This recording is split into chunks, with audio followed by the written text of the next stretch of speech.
Hello everyone, welcome back to our channel South City PCMB. मैं Azeem Shamim maths की एक नई क्लास के साथ आपके सामने हाजिर है। हम लोग लाइंस एंड एंगल्स में कुछ क्वेश्चंस कर रहे थे अपने लास्ट क्लास में, और आज हम लोग एक दो क्वेश्चंस और करेंगे। उसके बाद लाइंस एंड एंगल्स के लास्ट कॉन्सेप्ट के ऊपर बढ़ जाएंगे, जिसका नाम होगा angle sum property of a triangle. समझे क्या चीज? कि हम लोगों ने अभी तक कुछ क्वेश्चंस किए थे। किसके ऊपर किए थे? अल्टरनेट एंगल्स के ऊपर किए थे, है ना, करस्पॉन्डिंग एंगल्स के ऊपर किए थे, लीनियर पेयर ऑफ एंगल्स के ऊपर किए थे अपनी लास्ट क्लास में। और उससे पहले की जो क्लासें हुआ करती थी उसमें हम लोगों ने थ्योरम्स और एक्सियम्स पढ़े थे। मैंने आपको पिछली क्लास में भी कहा था और इस क्लास में फिर से मैं कह रहा हूं कि सिर्फ कॉन्सेप्ट को सीख लेना या उसको जान लेना काफी नहीं है, मतलब हमको उस कॉन्सेप्ट को कहीं पे अप्लाई करना भी आना चाहिए। और कहां अप्लाई करेंगे? क्वेश्चंस में अप्लाई करेंगे। इसीलिए क्वेश्चंस को करने की आदत आप लोग डाल लीजिए, ज्यादा से ज्यादा क्वेश्चन करिए। बेस्ट तरीका क्या होता है कि जैसे आप कोई एक कॉन्सेप्ट पढ़ रहे हैं, किसी भी सब्जेक्ट का, मैथ का ही नहीं, फिजिक्स का पढ़ रहे हो, केमिस्ट्री का पढ़ रहे हो, बायो का पढ़ रहे हो, हिंदी का पढ़ रहे हो, इंग्लिश का पढ़ रहे हो, इंग्लिश ग्रामर पढ़ रहे हो, हिंदी ग्रामर पढ़ रहे हो, तो उसमें क्या करना होता है कि आप एक कॉन्सेप्ट पढ़िए और उसके फौरन बाद उसके ऊपर कुछ तीन चार अच्छे अच्छे क्वेश्चंस लगा लीजिए। इससे क्या होता है कि आपको ये समझ में आ जाएगा कि जो हमने पढ़ा है वो हमको अच्छे से आ गया। और अगर नहीं क्वेश्चंस सॉल्व कर पा रहे हैं तो इसका मतलब कहीं ना कहीं कमी रह गई है, और उसको हम क्या करें, फिर से एक बार पढ़ के उसको सही कर लें। अक्सर ये देखा गया है कि लोग क्या करते हैं, स्टूडेंट्स जनरली क्या करते हैं, कॉन्सेप्ट सीखते रहते हैं। क्लास में जब पढ़ाया जाता है या कहीं भी जब वो लोग पढ़ते हैं तो ये देखा गया है कि वो सीखते रहते हैं, लिखते रहते हैं, लिखते रहते हैं, लिखते रहते हैं। उन्हें लगता है कि हम पढ़ रहे हैं। नहीं, जब तक आपने लिखा है उसका आप आउटपुट नहीं दे पाएंगे तब तक आपने मान के चलिए नहीं पढ़ा है कुछ। ठीक है, तो आज हम लोग क्या करने जा रहे हैं, कुछ क्वेश्चंस और करने जा रहे हैं जो हम लोगों ने सीखा था, अल्टरनेट एंगल्स, करस्पॉन्डिंग एंगल्स, उन्हीं के ऊपर। देखिए यहाँ पे भी एक क्वेश्चन लिखा है, यहाँ पे भी एक क्वेश्चन लिखा है, एक एक करके हम लोग करते हैं। दोनों ही क्वेश्चन आपकी एनसीईआरटी के ही है, एक्सरसाइज 6.2 के हैं। अगर आपके पास बुक है तो उसको ओपन कर लीजिए। ठीक है, देखिए ये वाला क्वेश्चन जो है, ये वाला है क्वेश्चन नंबर 5। कहा है in the figure if A B parallel to C D. देखिए मैं सीधे यहीं से देख के बता दे रहा हूं, थोड़ा सा बोरिंग हो जाएगा वरना। देखिए ए बी पैरेलल है सी डी के, और एंगल ए पी क्यू है हमारा 50 डिग्री, फिर एंगल पी आर डी है हमारा 127 डिग्री, 127 भैया। फिर फाइंड एक्स एंड वाई, तो यानी हमको एक्स एंड वाई निकालना है। क्या ये क्वेश्चन आप लोग मेरे बिना बताए कर लेंगे? बिल्कुल कर लेंगे, बहुत ही आसानी से कर लेंगे, क्योंकि आप लोग को एक एक चीज बताई जा चुकी है, और सिर्फ बताई नहीं जा चुकी है, इसके ऊपर क्वेश्चन भी कर चुके हैं हम लोग, है ना। तो आज हम लोग इस कॉन्सेप्ट के ऊपर हम फाइनल टेस्ट देने जा रहे हैं, उसके बाद हम लोग नेक्स्ट कॉन्सेप्ट पढ़ेंगे, है ना। चलिए इसको देखते हैं। यहाँ पे कहा गया कि एंगल ए पी क्यू, हमारा एंगल ए पी क्यू। अच्छा एक चीज और देखिए, याद करिए वो दिन जब हम लोगों ने कहा था कि जब दो पैरेलल लाइन के बीच में Z बन रहा हो। देखिए यहाँ पे Z बन रहा है, देखिए ये ऐसे ऐसे, देखिए Z बन रहा है। जब भी Z बनता है हम लोग क्या करते हैं, अल्टरनेट एंगल्स वहां पे इक्वल्स होते हैं, वहां पे अल्टरनेट एंगल इक्वल होते हैं। जब भी पैरेलल लाइन होती है और Z बन रहा होता है तो अल्टरनेट एंगल्स इक्वल होते हैं। आपको सिर्फ ये नहीं याद रखना है कि जब Z बन रहा हो, आपको कॉन्सेप्ट भी याद रखना है। क्या कि देखिए यहाँ पर देखिए ये एंगल 50 डिग्री और ये x क्या इक्वल होंगे? देखिए angle A P Q is equal to angle P Q R, P Q R is equal to 50 degree. क्यों कहा हमने ये चीज? ये है ऑल्टरनेट एंगल्स। इतनी बात समझ में आई? देखिए ये और ये क्या है, अल्टरनेट एंगल्स। लेकिन क्या हमको ये x निकालना था? नहीं, हमको ये y भी निकालना है। अब y निकालना है तब क्या किया जाए? एक चीज आपको बता रहा हूं, यहां पे मैं x को निकालने का या y को निकालने का कोई एक तरीका बता रहा हूं, लेकिन जब हम लोग अपना नेक्स्ट एक्सरसाइज पढ़ ले जाएंगे तो इसको हम कई तरह से निकाल लेंगे। यहाँ की जो वैल्यू x एंड y है वो कई मेथड से निकाल लेंगे, लेकिन यहाँ पर हम लोग की लिमिटेशन है। क्यों? क्योंकि हमने अभी अपना नेक्स्ट कॉन्सेप्ट पढ़ा नहीं है। जैसे हम लोग अपना नेक्स्ट कॉन्सेप्ट पढ़ेंगे जिसका नाम है linear some property of a triangle, angle sum property of a triangle, जब वो कॉन्सेप्ट हम लोग पढ़ लेंगे तो उसके बाद हम लोग इसको और भी तरीके से कर सकते हैं, और आसानी तरीके से और आसान तरीके से कर सकते हैं। लेकिन यहाँ पे हम लोग को लिमिटेशन है क्योंकि हमने अभी वो सीखा नहीं है। चलिए अब जो नहीं सीखा है तो उसको छोड़ देते हैं, जो सीखा है उससे करते हैं। देखिए यहाँ पे हमको एंगल एक्स पता चल गया, वो क्या था, P Q are, angle P Q are, यानी हमको ये पता चल गया कि एक्स है 50 डिग्री। क्यों है? Alternate angles. अब आप एक बार फिर से देखिए, अब आप ये देखिए, ये एंगल मतलब एंगल ए पी आर, ये angle A P R is equal to angle P R D. ये होगा कि नहीं होगा? बहुत ध्यान से देखिएगा, ठीक है। A P R is equal to angle P R D. देखिए यहां पे भी z बन रहा है। अब जब z बन रहा है तो क्या होगा? अल्टरनेट एंगल होगा। क्या होगा? ये भी इक्वल टू 127 डिग्री। क्यों? क्योंकि ये भी है अल्टरनेट एंगल। ये भी क्यों है? Alternate angle. लेकिन क्या हमसे एंगल ए पी आर पूछा गया है? जो हमने एंगल ए पी आर निकाल दिया 127 डिग्री। आप लोग सोच रहे होंगे सर ये क्या निकाल दिया है, ये तो पूछा भी नहीं गया है। लेकिन पूछा तो नहीं गया है, लेकिन हम इसकी मदद से अभी y निकालेंगे। क्यों निकालेंगे? अब आपको यहाँ पे ये पता चल गया कि ये जो एंगल है हमारा ये 127 के बराबर होगा। तो इसका मतलब क्या हुआ कि एंगल 50 डिग्री प्लस एंगल यहाँ पे सिर्फ 50 लिखते हैं, 50 degree plus angle A plus angle Q P R is equal to 127 degree. तो angle Q P R is equal to 127 degree minus 50 degree. इतनी बात समझ में आई आप लोग को? यहां पे क्या कहा गया कि angle Q P R is equal to 127 degree minus 50। जब इसको सब्ट्रैक्ट करेंगे तो क्या होगा? 7 में से 0 जाएगा 7 और 12 में से 5 जाएगा 7, यानी 77 डिग्री आया हमारा। अब आप ये बताइए, जो एंगल क्यू पी आर है, यहाँ पे जो एंगल क्यू पी आर है, क्या वही y नहीं है? क्या वही y नहीं है? बिल्कुल। तो हमने क्या लिख दिया कि angle y is equal to 77 degree. समझ में आया कि नहीं आया? देखिए कोई ज्यादा टफ नहीं है यहाँ पे। देखिए बहुत ही आसान सा कॉन्सेप्ट है, सिर्फ अल्टरनेट एंगल्स का खेल है। अगर अल्टरनेट एंगल्स का खेलना आ गया तो हम बहुत आसानी से क्वेश्चन को कर लेंगे, और किया भी है आपके सामने। देखिए एक बार फिर से मैं रिपीट कर दूं।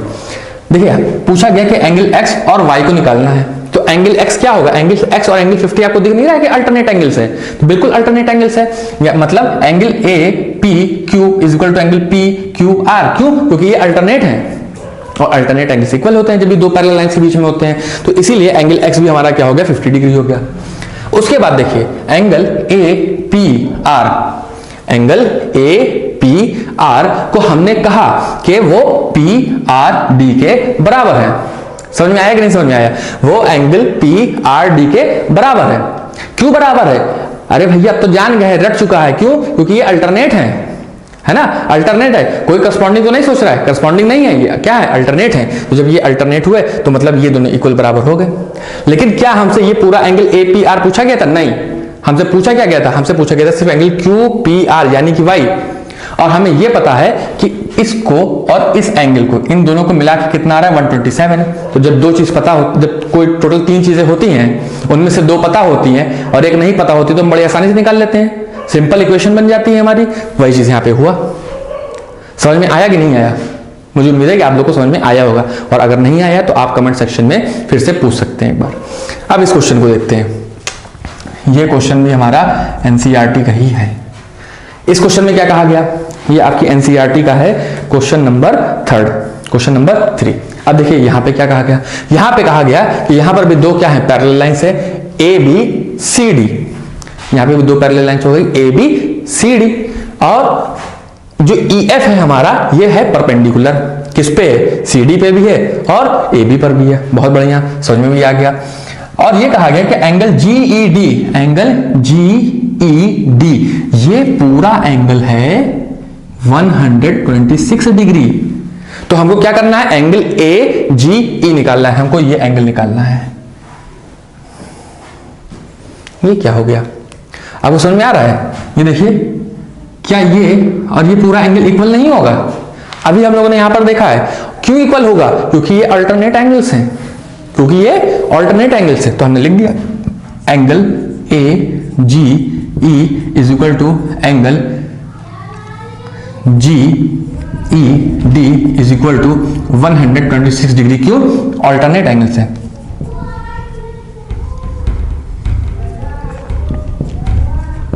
Alternate angles.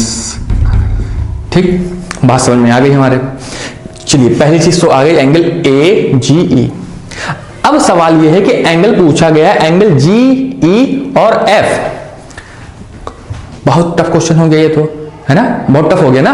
देखिए एंगल जी ई एफ पूछा गया है, तो आप ये बताइए कि ये एंगल प्लस ये एंगल हमको पता है कितना है 126। मतलब मैं अगर ऐसे लिख दूं angle G E F, angle G E F plus angle F E D is equal to 126, तो क्या मैंने यहां पे कुछ गलत लिख दिया है? आप ही बताइए कि यहां मैंने कुछ गलत लिख दिया है? नहीं, गलत तो नहीं लिखा है, बिल्कुल सही लिखा है, क्योंकि this angle plus this angle is equal to 126। ठीक है, हमको क्या निकालना है? Angle G E F. तो एंगल जी ई एफ को ऐसे रोकते हैं यहीं पे, angle G E F plus F E D. F E D सबको चमक रहा होगा दूर से, क्या है? 90 डिग्री। क्या है? 90 degree is equal to 126 degree. फिर angle G E F is equal to 126 degree minus 90 is equal to 36 degree. तो मतलब ये आ गया 36 डिग्री, ये आ गया 126 डिग्री। समझ में आ रहा है कि नहीं आ रहा है? मुझे उम्मीद है कि आप लोग को समझ में आ रहा होगा कि हम लोग ने क्या क्या कॉन्सेप्ट यहाँ पे लगाए हैं। कोई खतरनाक कॉन्सेप्ट नहीं लगा, मैं फिर से बता रहा हूँ एक बार, सिर्फ अल्टरनेट एंगल्स का काम हो रहा है यहाँ पे, सिर्फ और सिर्फ अल्टरनेट एंगल्स का। और इसके ऊपर हम लोगों ने काफी टाइम दे दिया, अब तो हम लोग को अच्छे समझ में आने लगा होगा। ठीक, अब एक बच गया क्या? एफ जी ई, यानी एफ जी और ई, मतलब हमको अब ये एंगल निकालना है। वो देखिए, अब आप ही बताइए क्या एंगल है? बहुत तो आसान है ना ये तो। क्या होगा ये? Angle G, angle F G E plus 126 degree is equal to 180 degree होगा। क्यों होगा? क्योंकि ये स्ट्रेट लाइन है और स्ट्रेट लाइन पे 180 डिग्री बनता है। मतलब this angle plus this angle should be equal to 180 degree. Why? Because the angle formed on a straight line is 180 degree. मतलब ये 126 प्लस ये जो भी एंगल होगा उसको अगर जोड़ते हैं हम, उसको हम ऐड करते हैं तो कितना आता है? 180 आता है। और जब 180 आता है तो इसमें से हमको जब एक एंगल पता है तो दूसरा नहीं निकाल लेंगे? बिल्कुल निकाल लेंगे। Angle F G E is equal to 180 degree minus 126 degree. कितना होगा ये? 54। कितना है? 54 डिग्री। यही हमारा आंसर। देखिए हमने तीनों चीज निकाल ली। सबसे पहले हमको क्या पूछा गया था? ये पूछा गया था। फिर क्या पूछा गया था? ये पूछा गया था। और last but not the least ये पूछा गया था। तो मुझे उम्मीद है कि आप लोग को समझ में आया होगा। और इसी के साथ ये बात हमारी खत्म होती है और अब बात शुरू होगी कोई नई। कौन सी बात शुरू होगी? Angle sum property of a triangle. Angle sum property of A triangle. देखिए ट्रायंगल का आगे चल के चैप्टर आने वाला है, इसीलिए उसकी भूमिका बनाई जा रही है कि पहले हम लोग जान तो लें ट्रायंगल क्या होते हैं, उसके बाद ट्रायंगल के बारे में पढ़ेंगे। तो इस चीज को अगले चैप्टर में ना देके इसी में दे दिया गया। क्यों दे दिया गया? क्योंकि एंगल्स का बहुत खेल है वहां पे और एंगल्स वाला चैप्टर हम लोग पढ़ रहे हैं। तो यही सोचा गया होगा जिसने बुक छापी होगी कि एक साथ दे देते हैं, एंगल एंगल लड़के खेल लेंगे और फिर अगले चैप्टर में पहुंच जाएंगे। ठीक है, तो वही देखते हैं हम लोग।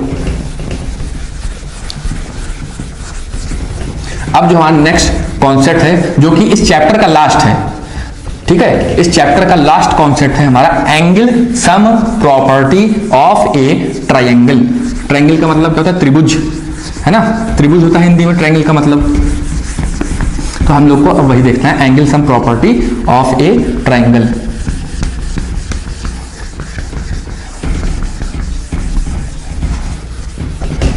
देखिए तो नए पेज पे आप लोग हेडिंग डाल लीजिएगा, एंगल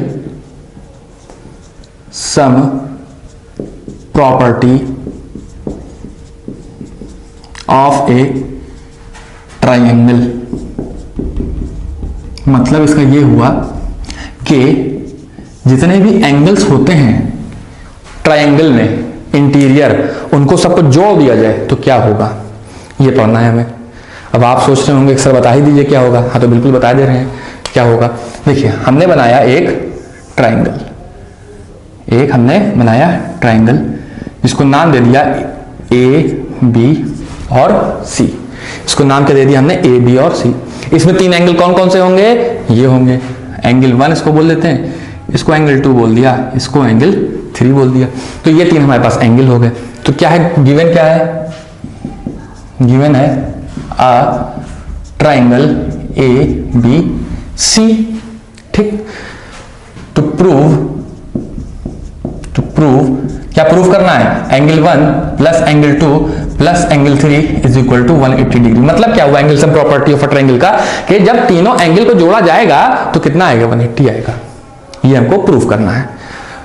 फिर क्या करते हैं हम लोग, कंस्ट्रक्शन लिखते हैं। अगर कर रहे हैं तो, नहीं कर रहे हैं तो नहीं लिखेंगे, है ना। अगर कंस्ट्रक्शन कर रहे हैं तो लिख दो, नहीं कर रहे तो कोई बात नहीं, जरूरी थोड़ी है। क्या क्या, draw a line E F parallel to B C passing through A. इसको लिख दीजिए यहां पे कंस्ट्रक्शन में, draw a line E F parallel to B C and passing through A. बहुत अच्छी बात है कि एक लाइन हमको ड्रॉ करनी है ई एफ, जो पैरेलल है किसके, बीसी के, और कहां से होकर जा रही है, ए से। इतनी बात समझ में आ गई, ठीक है। अब आप देखिए यहां पे एक एंगल बन रहा है और यहां पे भी एक एंगल बन रहा है। अब हम लोग क्या करने जा रहे हैं, प्रूफ, या प्रूफ लिख देते हैं, यहां पे प्रूफ ही लिख देते हैं भाई, प्रूफ। देखिए क्या कहा हमने, एंगल ई ए बी। अब देखिए वही जेड वाली कहानी फिर से आ रही है, एंगल ई ए बी, यानी angle E A B is equal to angle A B C. Angle A B C क्यों है इक्वल, क्यों है इक्वल, क्योंकि यह है ऑल्टरनेट एंगल्स। क्यों है, ऑल्टरनेट एंगल है। देखिए ट्रायंगल की बात हो रही है, लेकिन हम लोग पढ़ वही रहे हैं जो अभी तक पढ़ के आए हैं, है ना। तो इसीलिए इन सब चीजों को इसी चैप्टर में रख दिया गया है कि एक साथ पढ़ के निकल लेना है यहां से।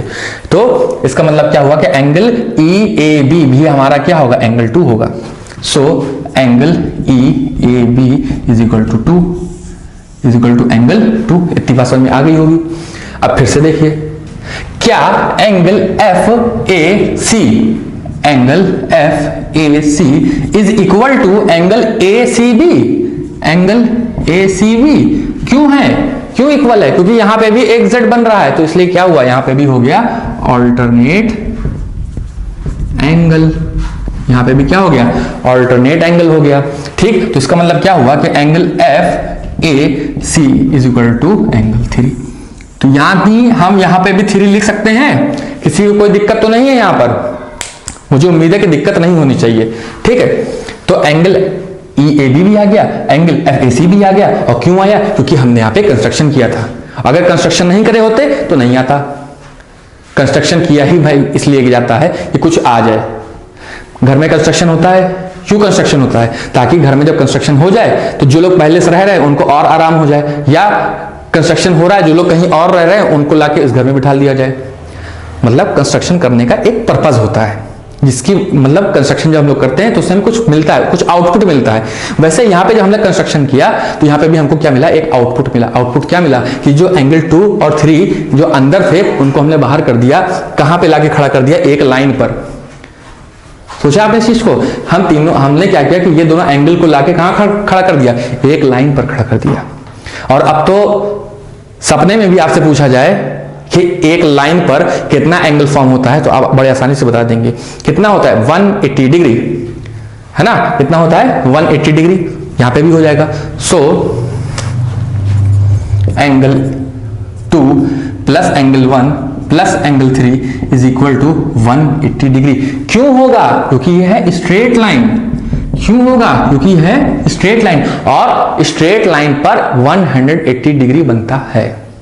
ठीक है, कोई दिक्कत तो नहीं आता। देखिए बड़ा ऊबड़ खाबड़ सा लग रहा है कि पहले 2 है, फिर 1 है, फिर 3 है, तो इसको एक साथ लिख देते हैं, सही से लिख देते हैं, सलीके से लिख देते हैं। इसका मतलब क्या हुआ कि angle 1 plus angle 2 plus angle 3 is equal to 180 degree. और क्या हमको यही नहीं प्रूफ करना था, क्या हमको यही नहीं प्रूफ करना था, हमने प्रूफ कर दिया। तो आगे हम लोग लिख देंगे हैंस प्रूव्ड। मुझे उम्मीद है कि आप लोग को समझ में आया होगा। समझ में आया कि नहीं आया, आया ना? तो मुझे उम्मीद है कि आप लोगों को ये जितनी भी चीजें आज हम लोगों ने देखी है ये समझ में आई होगी। हम लोग एक थ्योरम और बच रहा है, ये भी आपकी एक्सरसाइज एनसीईआरटी का ही एक थ्योरम है, एक थ्योरम और बच रहा है, उसको हम लोग करेंगे और उसके बाद 2-3 क्वेश्चन इसके ऊपर भी कर लेंगे। क्यों कर लेंगे? हमने अभी आपसे कहा, आज ही कहा कि जब भी किसी कॉन्सेप्ट को सीखो तो फौरन उसके ऊपर 2-3 क्वेश्चन कर लो, ये जानने के लिए कि वो कॉन्सेप्ट हमको आया कि नहीं आया, है ना? तो इसीलिए आज हम लोग अपनी क्लास में रोकते हैं। अब जो नेक्स्ट क्लास आएगी उसमें हम लोग एक थ्योरम और करेंगे और 2-3 क्वेश्चन करके इस चैप्टर को बाइंड अप कर देंगे। ठीक है, तो हमारा वीडियो देखने के लिए आप सभी का एक बार फिर से बहुत बहुत धन्यवाद।